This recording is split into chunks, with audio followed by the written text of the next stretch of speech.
वंदे मातरम। कर्मचारी साथियों, विशेषकर ऐसे साथी जिनके परिवार में या खुद अगर पेंशनर्स है तो वो आज की वीडियो में बात करेंगे कि जो पेंशनर्स या सीनियर सिटीजन है वो अपना ITR किस तरीके से फाइल करेंगे। तो सबसे पहले तो उनको अपना, जैसे सामान्य कर्मचारी जो सेवा में होते हैं उनको DDO के माध्यम से फॉर्म नंबर 16 मिल जाता है, GA 55 मिल जाता है।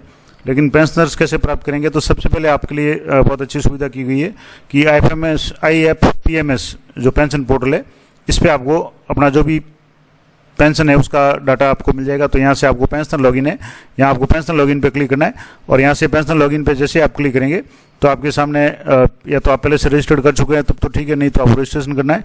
और रजिस्ट्रेशन करने के बाद में आपको PPO नंबर और बैंक अकाउंट के लास्ट 4 डिजिट एंटर करने हैं। उसके बाद में जो भी कैलकुलेशन दी हुई है उसको आपको क्लिक करके आपको लॉगिन पे क्लिक करना है।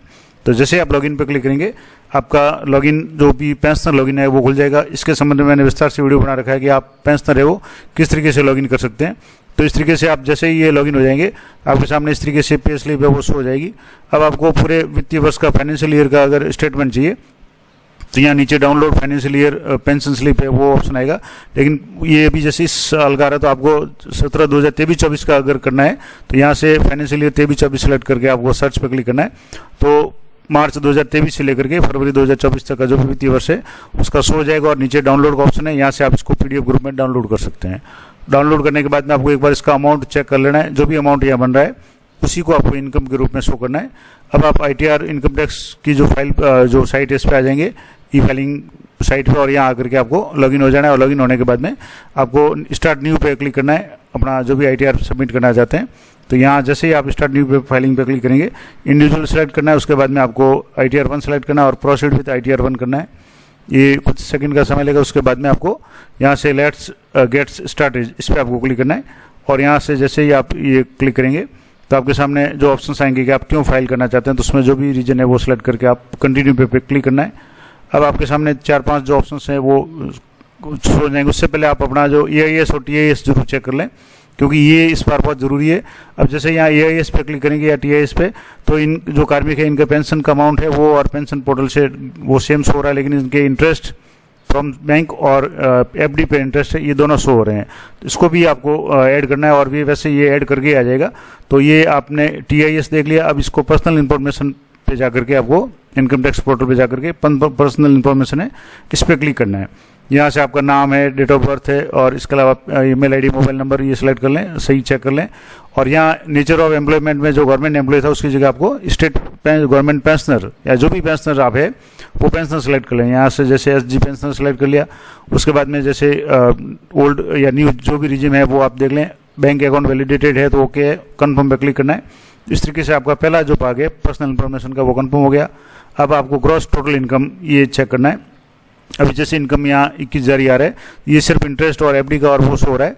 तो इसको आप एडिट कर सकते हैं। आपने जो भी पेंशन पोर्टल से अपना GA 55 या स्टेटमेंट डाउनलोड किया उससे आप देख लें। अब यहाँ से जैसे टोटल इनकम जो ग्रॉस सैलरी है अभी यहाँ से 0 आ रहा है तो यहाँ एडिट बटन पर जाकर के जो भी पेंशन पोर्टल से आपने डाउनलोड किया उसमें जाकर के इसको अमाउंट को आप एंटर कर लें। यहाँ अगर मान लो कुछ ऑप्शन आ रहे हैं जैसे कंट्री का, तो अगर ये USA वगैरह ये कंट्री कनाडा के नाम आ रहा है तो इसको आप डिलीट कर लें क्योंकि ये अपने काम का नहीं है। अब यहाँ से आपको नए अमाउंट्स जो सिलेक्ट कर लिया, जो भी अमाउंट था वो सिलेक्ट कर लिया और उसके बाद में नीचे स्क्रॉल करना है। तो ये अमाउंट है, इसमें 50,000 स्टैंड डिडक्शन ऑटो डिलीट हो जाएगा और मतलब डिडक्शन हो जाएगा। उसके बाद में आपको सेव कर लेना है। यहाँ से जैसे आपने जो अमाउंट भरा उसके बाद में 50,000 स्टैंड डिडक्शन होने के बाद में नीचे आप स्क्रॉल करेंगे तो यहाँ आपके इंटरेस्ट फ्रॉम सेविंग और इंटरेस्ट फ्रॉम FD ये सारे जुड़ करके ही शो होंगे जो आपने अभी TIS में चेक किया है। तो ये एक बार आप देख लें अच्छी तरह से। तो जो भी अमाउंट था 50,000 स्टैंड डिडक्शन कम हो गया और ये FD का और इंटरेस्ट बैंक का इंटरेस्ट छूट गया। अब यहाँ से आपको कन्फर्म पे क्लिक करना है। तो कन्फर्म पे क्लिक करने के बाद में आपका जो दूसरा पेज था ग्रॉस इनकम का ये कन्फर्म हो गया, राइट क्लिक आ गया। अब आपको डिडक्शन देखना है तो आपके कोई डिडक्शन अगर है तो आप जैसे आपने न्यू जो रिजिम सेलेक्ट किए जिसमें कोई भी डिडक्शन नहीं है, इस ATCCD2 डिडक्शन है लेकिन इसकी कोई भी कटौती नहीं है तो आप इसको कंटिन्यू पे क्लिक कर लें क्योंकि न्यू रिजिम में सिर्फ स्टैंडर्ड डिडक्शन की छूट मिलती है, बाकी नहीं मिलती है। जो ओल्ड में मिलती थी ATCC की वगैरह या TTA वगैरह जो भी छूट मिलती थी वो नहीं मिलती है। तो आप कंटिन्यू पे क्लिक करें और इस तरीके से यहाँ आपके सामने अदर जो भी यहाँ ऑप्शंस डिडक्शंस के हैं ATTTA, ATTTB जैसे सीनियर सिटीजन वगैरह के लिए, लेकिन यहाँ न्यू रिजिम में आपके कोई भी काम नहीं आएगा। तो यहाँ से आप कंफर्म यानी नेक्स्ट पे क्लिक करते हैं, कंफर्म करें तो आपका जो भी डिडक्शन है वो शून्य है, यानी आपको कोई भी किसी तरह की छूट नहीं मिल रही है सिवाय स्टैंडर्ड डिडक्शन के, तो वो सभी पे लागू है। तो यहाँ से आप इसको नेक्स्ट कर लें, और नेक्स्ट करने के बाद में ये ऑप्शन आपका कंफर्म हो गया। अब आपको यहाँ है टैक्स पेड, यानी आपका कितना टैक्स पेड है। तो अब यहाँ से आपके जो टैक्स पेड 0 आ रहा है, यानी आपका कोई भी टैक्स नहीं कटा है, पेंशनर है, फिर भी आपको कंफर्म करना है। तो आप यहाँ से जा करके 26AS डाउनलोड कर लें। यहाँ से जैसे 26AS वाला कंफर्म करेंगे तो 26AS यहाँ से इस तरीके से डाउनलोड हो जाएगा, आपको ट्रेसेज की साइट पे ले जाएगा, और वहाँ से आपको चेक बॉक्स पर क्लिक करके प्रोसीड पे क्लिक करना है, और व्यू टैक्स क्रेडिट पे जा करके आपको फाइनेंशियल ईयर सेलेक्ट करना है। और इस तरीके से यहाँ से जैसे क्लिक करेंगे फाइनेंशियल ईयर या असेसमेंट ईयर सेलेक्ट करके 23-24, फिर यहाँ व्यू एज HTML या PDF इस तरीके से आपको करके यहाँ से टेक्स्ट या HTML करके आपको व्यू डाउनलोड पे क्लिक करना है। तो आपके सामने जो भी आपका 26AS है वो खुल जाएगा। और यहाँ आप चेक कर लें कि आपका जो ग्रॉस इनकम सही है, और टैक्स डिडक्टेड यहाँ 0 आ रहा है। अगर 0 आ रहा है और उसमें भी 0 आ रहा है ITR में भी, तो कोई प्रॉब्लम नहीं है। इसको आप PDF ग्रुप में यहाँ से डाउनलोड करेंगे तो ये PDF ग्रुप में डाउनलोड भी हो जाएगी। इसको आप जूम करके भी अच्छी तरह से देख सकते हैं कि आपके किसी भी क्वार्टरली में कोई भी टैक्स नहीं कटा है, यहाँ टैक्स 0 है, अदर देन सैलरी या जो भी पेंशन के अलावा भी कोई टैक्स नहीं है। तो ये कंफर्म कर लें। उसके बाद में आपको नेक्स्ट टैक्स लाइबिलिटी पर क्लिक करना है। तो जब टैक्स कटा नहीं है और टैक्स आपने कोई डिडक्शन भी नहीं है टैक्स, तो लाइबिलिटी भी 0 हो रही है, क्योंकि सीनियर सिटीजन है और जो इनकम है वो 5 लाख से कम है, यानी 494 पे है। तो यहाँ से आप टैक्स लाइबिलिटी है जो पेज है, इस पर आपको क्लिक करना है, और यहाँ से आपके जैसे यहाँ पूरा ये कंप्यूटेशन ऑफ टैक्स ये करेगा, और यहाँ से नीचे ऑटो काउंट कैलकुलेट होकर के आपके यहाँ नीचे 0 हो जाएगा, क्योंकि इनका कोई भी टैक्स नहीं बन रहा है। और ये कंफर्म हो गया। अब आपको नेक्स्ट प्रोसीड पे क्लिक करना है।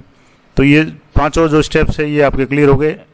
मैं थोड़ा सा फास्ट बता रहा हूँ। अब यहाँ से क्लियर आ रहा है कि you need to make a payment of 0, यानी आपको किसी तरह का कोई पेमेंट करने की आवश्यकता नहीं है, कोई टैक्स भरने की आवश्यकता नहीं है, क्योंकि आपका टैक्स 0 है। अब यहाँ से चेक बॉक्स पर क्लिक करके प्रोसीड टू प्रीव्यू, यानी जो प्रीव्यू है आप देख सकते हैं, जो आपने अभी ITR का फॉर्म जो सबमिट किया है ये सारा आप देख लें, अपना मोबाइल नंबर वगैरह सारा, बैंक डिटेल्स वगैरह। हालांकि इसमें कोई रिफंड नहीं है तो बैंक डिटेल की आवश्यकता नहीं पड़ेगी, फिर भी अपना bank details, email ID, mobile number, क्योंकि जहाँ पे आपके OTP वगैरह आएगा वो आप अच्छी तरह से चेक कर लें। और ये सारा स्क्रॉल करके नीचे करके आपको प्रोसीड फॉर वैलिडेशन, तो ये वैलिडेशन सक्सेसफुल हो गया। अब आपके आगे आ गया प्रोसीड टू वेरिफिकेशन। वैलिडेशन होने के बाद में आपको वेरीफाई करना है, क्योंकि वेरीफाई नहीं करेंगे तो आपको CPG बेंगलोर भेजना पड़ेगा। आप आधार OTP से, DSC से अलग अलग तरीके से वेरीफाई करेंगे। तो यहाँ वेरीफाई नाउ पे आपको क्लिक करना है अभी वेरीफाई करने के लिए, और कंटिन्यू पे क्लिक करना है। आप बाद में भी इसको वेरीफाई कर सकते हैं, लेकिन अभी वेरीफाई करना चाहें तो वेरीफाई नाउ पे क्लिक करना है, और कंटिन्यू पे क्लिक करेंगे तो आपके सामने अलग अलग ऑप्शन आएंगे, जिसमें आप आधार OTP से कर सकते हैं, नेट बैंकिंग से कर सकते हैं, आपकी DSC है तो कर सकते हैं, डिमेंट अकाउंट है तो कर सकते हैं। तो अब यहाँ से जैसे I would like to using Aadhaar OTP, तो यहाँ इस पर क्लिक करना है, और चेक बॉक्स पर क्लिक करके आपको अपनी सहमति देनी है, और जनरेट आधार OTP जनरेट करना है। आपके आधार से जुड़े मोबाइल में जो भी OTP आता है वो OTP आपको यहाँ से इंटर करना है। तो यहाँ से जैसे ये OTP का ऑप्शन आ गया, यहाँ से आपको OTP इंटर करके वैलिडेट पे क्लिक करना है।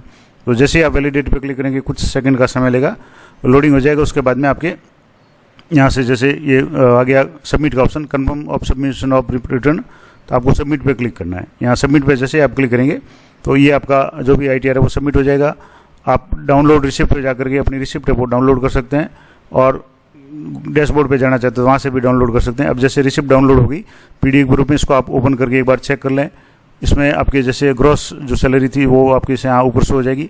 बाकी टैक्स डिडक्टेड 0 है, टैक्स लाइबिलिटी 0 है, रिफंड 0 है, सारा 0 है। ये आधार से वेरीफाई हो गया। नीचे आ रहा है कि do not send to CPC Bangalore, यानी कहीं भेजने की आवश्यकता नहीं है। तो इस तरीके से आप मात्र 2 से 4 मिनट या 5 मिनट के अंदर सीनियर सिटीजन अपना ITR भर सकते हैं। तो बहुत ही शॉर्ट में मैंने बताया। अगर डिटेल में जानना चाहते हो तो मैंने इसके संबंध में विस्तार से स्टेप बाय स्टेप वीडियो बना रखा है, इसलिए मैंने इसको शॉर्ट किया ताकि आपको ज़्यादा परेशानी होना पड़े। तो ये सीनियर सिटीजन का इसमें एक ही ध्यान रखना है आपको कि जो आपका सीनियर सिटीजन का जो भी फॉर्म 16 या GA55 अगर आप डाउनलोड करना चाहें तो पेंशन पोर्टल से जाकर के आप आराम से डाउनलोड कर सकते हैं। उसके बाद में उसकी डिटेल्स के आधार पर आप अपना जो भी सीनियर सिटीजन है वो अपना ITR भर सकते हैं। और ITR भरते समय आप 26AS, AIS और TIS ये जरूर चेक करें। नए साथी, कई साथी है जो सीधे ही ITR पर है और उनके संभावना है कि नोटिस पक्का आएगा, क्योंकि वो चेक नहीं कर रहे हैं कि इनके TIS और AIS में इंटरेस्ट, FD का इंटरेस्ट, सैलरी अकाउंट का इंटरेस्ट या म्यूचुअल फंड, शेयर मार्केट वगैरह में अगर इन्वेस्ट किया हुआ है, और जहाँ भी आपने अपना पैन नंबर काम में लिया हुआ है वो सारी एंट्रीज आपकी TIS और AIS में शो हो रही है। तो उसको आप एक बार जरूर चेक कर लें, उनसे मिलान कर लें, और तभी आप ITR फाइनल सबमिट करें, वरना आपके समस्या हो सकती है। और अगर आप अपना ITR मुझसे भरवाना चाहते हैं तो मुझे कांटेक्ट कर सकते हैं।